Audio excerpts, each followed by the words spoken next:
আমার লাশ যেন কুকুর বিড়াল না খায় আল্লাহ। আমার লাশটা অক্ষত অবস্থা আমার মা স্ত্রী সন্তানদের কাছে পৌঁছে দিও। 22 আগস্ট 2016 সালের রাতের ভাত খাচ্ছিলাম। আপনারা ক্ষমা করবেন, আমার মা নিয়ে কথা বলতে গেলে আমি আবেগ থামাতে পারি না। আমার মা ছিলেন আমার জীবনের শ্রেষ্ঠ বন্ধু।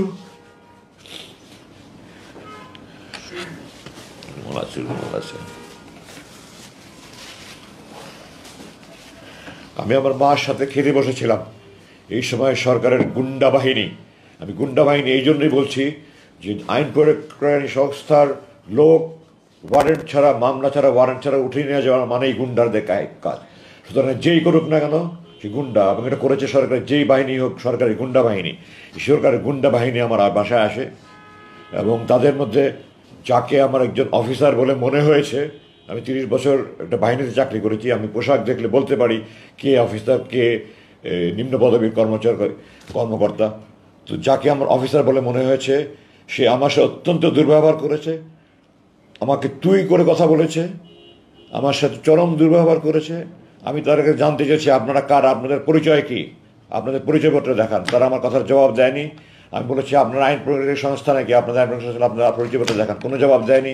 আমি জিজ্ঞাসা করেছি আমার বিরুদ্ধে কোনো মামলা আছে, কোনো ওয়ারেন্ট আছে? মামলা ওয়ারেন্ট ছাড়া আমাকে আপনারা গ্রেফতার করতে পারেন না, আপনারা আমাকে উঠিয়ে নিয়ে যেতে পারেন না, আপনাদের পরিচয়। তারা আবার কোনো কথার জবাব না দিয়ে খালি বলছে হাত দেন, হাত দেন, হাত দেন, হাত দেন, হাত করা হাতে নিয়ে বসে আছে, হাত দেন, হাত দেন, হাত দেন। এবং এই পর্যায়ে দ্যাট অফিসার একটা অসভ্য, তার পারিবারিক কোনো শিক্ষা আছে বলে আমি মনে করি না। কোনো ভদ্রলোকের মানুষ এরকম করতে পারে না। আমার মতো একজন ব্রিগেডিয়ার জেনারেলকে সে তুই তাকারি করে কথা বলেছে। সে মানে খালি আমার গায়ে হাত তুলে নিয়ে বাকি এমন দুর্ব্যবহার করেছে। এবং শেষ পর্যন্ত আমি আমার সম্মান বাঁচানোর জন্য আমি হাত উঠিয়ে দিচ্ছি, না হলে তারা আমার গায়ে হাত উঠিয়ে দিত। আমি হাত দিয়েছি, হাত বেঁধেছে, আমার চোখ বেঁধেছে, চোখ বেঁধে আমাকে নিচে গাড়িতে গিয়ে উঠিয়েছে, মাইক্রোবাসে নিয়ে উঠিয়েছে। এবং তখন পর্যন্ত আমি বলছি বারবার যে আমি সাবেক ব্রিগেডিয়ার জেনারেল, আমার জানার অধিকার আছে আপনারা কারা কেন নিচ্ছেন। তখন আমাকে তুই তাকারি করে কথা বলেছে, তোর সেনাবাহিনী, তোর এটা সেটা এইভাবে কথা বলেছে আমাকে। তারপরে গাড়িতে নিয়ে আমাকে মুখোশ পরিয়েছে। তারপরে তারা আমাকে বাড়ি থেকে নিয়ে গেল। এখন আমি ফিরে এসে আরও যা জানতে পারছি সেটা হলো তারা আমার স্ত্রীর সাথে চরম দুর্ব্যবহার করেছে, তাকেও তারা উঠিয়ে নিয়ে যেতে চেয়েছিল এবং তার সাথে চরম দুর্ব্যবহার করেছে। তাকে এক পর্যায়ে গায়ে হাত দেওয়ার মতো অবস্থা হয়েছিল। সে আমার মার হাত জোরে ধরে বলেছে আমি একা যাবো না, নিতে হলে আমার মাকেও নিতে হবে। তারপরে তারা আমার মাকে তাকে আর কিছু বলেনি। কিন্তু আমার বাসার যুবতী কাজের মেয়ে তার গায়ে হাত উঠিয়েছে। আমার বাসার যে দেখাশোনা করে আমাদের ম্যানেজার তাকে মাটিতে ফেলে তার বুকের উপরে লাফিয়েছে। বাসার যত সিকিউরিটি গার্ড ছিল, দারোয়ান ছিল, যত কর্ম ছিল তাদেরকে নির্মমভাবে তারা নির্যাতন করেছে। আমার বাসা তছনছ করে তারা আলমারি বাক্স সব কিছু তারা ভেঙে চুড়ে, তারা মোবাইল, কম্পিউটার আর যা ইচ্ছা তারা নিয়ে গিয়েছে। আলমারি, স্টিল আলমারিগুলো তারা ভেঙে ফেলেছে। এবং আমাদের বাসার রাস্তাটা একটা 200 গজের গলির সামনে বন্ধ। মহল্লা কমিটি তারা সিসিটিভি দিয়ে আমাদের পুরো এলাকাটা কাভার করা আছে। তারা সিসি ক্যামেরাগুলি সব ভেঙেছে, যেখানে রেকর্ডার আছে সেই বাসায় গিয়ে দরজা ভেঙে তারা রেকর্ডার নিয়ে গিয়েছে এবং সমস্ত এলাকার একটা ত্রাসের সৃষ্টি করে তারা আমাকে নিয়ে চলে গেল। প্রায় আমার চোখ বাঁধা, মুখ বাঁধা, মুখে মুখোশ পরা, আমার তো জানার কোনো উপায় নেই আমাকে কোথায় নিয়ে যাচ্ছে। ডানে বামে করে প্রায় ঘন্টাতে ড্রাইভ করে আমাকে একটা রুমে নিয়ে গেল। রুমে নিয়ে গিয়ে আমাকে তারা চোখ হাত খুলে দিল এবং আমাকে একটা পায়জামা দিল, একটা লুঙ্গি দিল, বলে আপনার কাপড় পাল্টে দেন। তো আমি কাপড় পাল্টিয়ে ওগুলো দিয়ে দিই। আমার প্যান্ট শার্ট পরানো ছিল, ওগুলো দিয়ে দিলাম। আমাকে আমার পরানো একটা স্যান্ডেল ছিল যেটা আমার বাবা পরতেন, আমার বাবার স্মৃতিস্বরূপ আমি স্যান্ডেলটা পরতাম।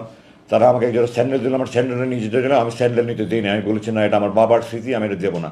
তারা অনেক জোরাজোরি করেছে, আমি বলছি না আপনারা দেবো না, আপনারা যা করতে পারেন, আমি আমার স্যান্ডেল দেবো না, এটা আমার বাবার স্মৃতি। তো শেষ পর্যন্ত তারা আমাকে স্যান্ডেল রাখতে দিয়েছে। তারপর আমাকে খাবার দিয়েছে তারা, এক প্লেট বিরিয়ানি। তখন কি বিরিয়ানি খাওয়ার মতো কোনো মানুষ সাথে থাকে? আমি খাবারের তো খেতে খাইনি তখন পর্যন্ত। আর বিরিয়ানি তো কেন, আমি তো তখন মৃত্যুর আশঙ্কা করছি। আমি গাড়ি দাদাদের জিজ্ঞাসা করেছিলাম আপনারা কি আমাকে ক্রস ফায়ারের জন্য নিয়ে যাচ্ছেন? তো আমার পাশে থেকে একজন বললো না, আমাদের উপরস্থ কর্তৃপক্ষ আপনাদের কথা বলবে, কথা বলা শেষ হলে আপনাকে দিয়ে যাবো আমরা। রাতে আমাকে দিয়ে গেল। আমি নামাজ আসায় আগে পড়েছিলাম। ভোর রাতের দিকে আমি টয়লেটে গিয়ে তাহাজ্জুদ অজু করে সে তাহাজ্জুদ নামাজ পড়লাম, ফজর নামাজ পড়লাম। আমার রুম থেকে আমাকে টয়লেটে নিয়ে যাওয়ার পথে প্রায় 50 কদম যেতে হতো। আমার 2 হাত বেঁধে, চোখ বেঁধে, তারপর মুখোশ পরিয়ে আমাকে নিয়ে যেত। টয়লেটের ভিতরে গিয়ে খুলে দিত, বাইরে দিয়ে তারা স্টিলের দরজা বন্ধ করে তালা মেরে দেখতো, তালা মেরে রাখতো। আমার কাজ শেষ হলে আমি নক করলে তারা দরজা খুলে এসে আবার চোখ বেঁধে হাত বেঁধে মুখোশ পরিয়ে নিয়ে আসতো। রুমে এসে আমি তাহাজ্জুদ পড়লাম, তাহাজ্জুদ পড়ে আল্লাহর কাছে খুব কান্নাকাটি করলাম। আর সারা রাত তুমি এই আতঙ্কে আছে, একটা আপায়ের আওয়াজ শুনলে আমি মনে করছি এই বুঝে আমাকে ক্রস ফায়ার নিয়ে যাচ্ছে, এই বুঝে বুঝে আমার ক্রস ফায়ার নিয়ে যাচ্ছে। তা আমাদের সে ঘুম মানে তো ক্রস ফায়ার, এটাই একটা চিরাচরিত হয়ে আসছে। সারা রাত আমি তাহাজ্জুদে আল্লাহর কাছে চোখ ফেলে ফেলে, চোখের পানি ফেলে কান্না করলাম, আল্লাহ এই নামাজ যদি আমার শেষ নামাজ হয়, আর জালেমরা যদি আজকে আমাকে, তোমার যদি জালেমদের হাতে আমার মৃত্যু রেখে থাকো, তুমি আমাকে শহীদের মর্যাদা দিও, আর আমার লাশ যেন কুকুর বিড়াল না খায়। আল্লাহ আমার লাশটা অক্ষত অবস্থা আমার মাতৃ সন্তানদের কাছে পৌঁছে দিও। আমি তাহাজ্জুদের ফজরের নামাজ পড়ে দোয়া পড়ে বিছানায় শুলাম, চোখে তো ঘুম আসে না।